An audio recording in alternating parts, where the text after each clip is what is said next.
Tezkor ob-havo ma'lumotlari. Assalomu alaykum hurmatli tomoshabin. O'zgidromet markazi 5-martdan 11-mart kunlariga ob-havo ma'lumotlarini e'lon qildi.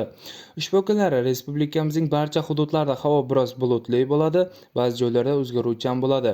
5, 7 hamda 10-mart kunlari ba'zi joylarda yomg'ir yog'ishi, 8, 9 hamda 11-mart kunlari esa yog'ingarchiliklarning kutilmasligi, g'arbiy shamol yo'nalishini o'zgartirib, sharqdan sekundiga 7-12 metr tezlikda esadi.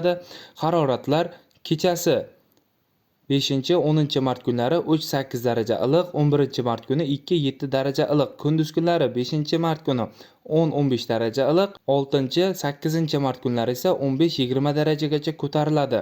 9-11-mart kunlari esa 10-15 daraja tashkil etadi. Respublikamizning tog'oldi va tog'li hududlarida ham havo biroz bulutli, ba'zi joylarda o'zgaruvchan bo'ladi. Vaqti bilan yomg'ir yog'ishi, yomg'ir qorga ham aylanishi mumkin.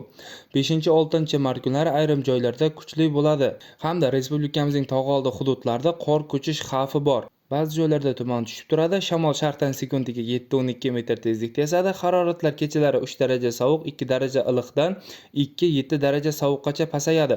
Kunduz kunlari 3-8 daraja iliq, ba'zi joylarda 3 daraja sovuq, 2 daraja iliq bo'lib turadi.